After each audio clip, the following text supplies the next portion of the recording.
Hey, Nikki here, and in this video, I'm going to show you a few different exercises that you can do to troubleshoot neck tension or discomfort during ab exercises like sit-ups, Pilates roll-ups, or crunches, so stay tuned.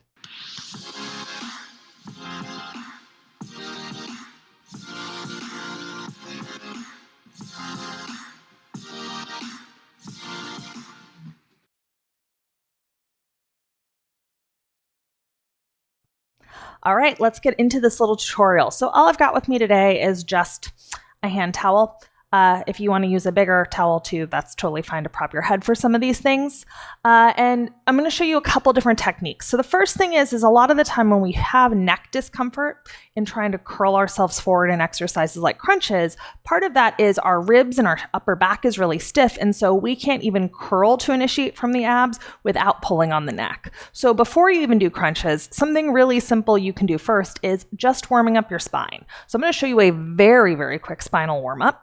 And then I'm going to show you a few techniques that are specific to the crunch that should help. So first thing we're going to do is place your hands underneath your shoulders, your knees underneath your hips, and just start to do a little bit of just a cat-cow. So of course, there's a million ways to warm up your spine. I'm just giving you a very, very quick greatest hits. You could do more of these, just feeling how your upper and your lower back move.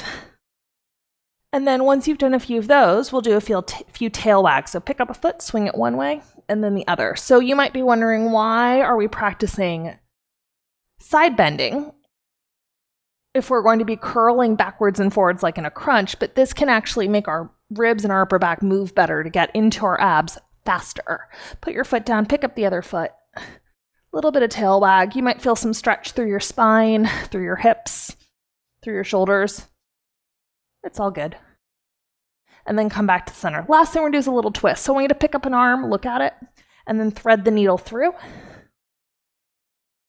And we're just going to, for time, because this is a tutorial, do 2 on each side, but know that you could do, say, I don't know, 3 to 5 on each. Pick up a hand, press into it. Feel how your upper back can rotate without shifting your butt to the side. So you're really trying to move through your ribs. Then bend your elbow and slide it through. So I'm really trying to get my ribs and my upper back to move. Let's go one more time. Pick it up and then take it through. So that could be a very quick abdominal warm up. Okay, or warm up for ab work, I should say. All right, so moving on, I've got my handy towel. I want you to see how incredibly unsexy it is. And I'm just going to fold it over like so, and I'm going to show you a few different techniques. So first thing is when I lie down, even after I've warmed up my back, the tendency for a lot of us is to be kind of light in the ribs and for the head to push back. And for that to happen then, when I go to curl, my head literally has to pull higher off the ground, and I'm starting with my head tilted back. So to get my neck in a neutral position is harder. So sometimes just the act of taking a little folded towel or pillow and putting it behind your head, and you can try it the other way, will make the actual picking up of the head more comfortable and take some of the tension out of your neck, even if you change nothing else. But let's add on to this. So what you want to be aware of is that you have these deep little muscles here right in the front of your neck, and they should actually engage to stabilize your neck when you lift your head. But for a lot of us, what happens is we go to lift and we either aggressively tuck the chin, or when we curl, our head stays back, and that creates pressure on the back of the neck instead of engaging the front of the neck, which is what we want to engage, is really deep in the front of the neck. We want these muscles to engage. So you can do preps for this, and this will be the initiation of any time you lift your head. So the first thing is you can just simply nod your nose. Feel how when you do that, and it does help to have this towel behind your head usually, you might feel like a little bit of tone or engagement here. Again, not these big ropey guys on the outside, it's kind of deep. And then if you lift your chin, you'll actually feel the engagement drops out. Now when I say engagement, I'm talking about like a whisper. It's almost nothing. So you could do a few of those, and then that could be it. Next step though, you want to nod your nose, and then keeping this engagement, I can already feel it engage just at the thought of it. You start to lift your head an inch off of the mat. And I don't know about you if you're trying this with me, but like right now, this area in the front of my neck is kind of burning. That is actually where you want to feel your neck and crunches a little bit. And that is the initiation of the exercise. Let your head come down, lift your chin. So these are like little neck sit-ups Nod your nose. Just hover your head. Ugh, it's not even abs yet. It's just the front of the neck. So really important muscles for posture and stabilizing our head on our spine. Okay, so that's the initiation. If all of that goes well, you can nod your nose. In ways, this one's easier than the last one. Lift your head. And then as you start to lift your head, you start to send the ribs down and forward, looking down the front. And now what I don't know about you, but what I feel is the engagement in the front of my neck from activating it. And now I feel that engagement all the way through into my abs. And then you're going to keep your gaze kind of down your front line as you uncurl your spine. And then you lift your chin at the very bottom and you let it go. Let's just try that one more time. So again, you could do 4 to 8 of each of these. Nod your nose, sink your ribs.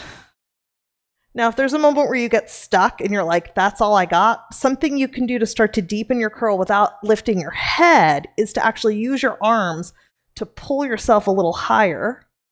Really find that curl, and there's going to be this moment where if you can get the ribs to curl, the head and the neck is not so tense, and then you can stay there with your arms reaching for challenge, or you can use your biceps, try not to shrug your shoulders too much, and coming all the way down.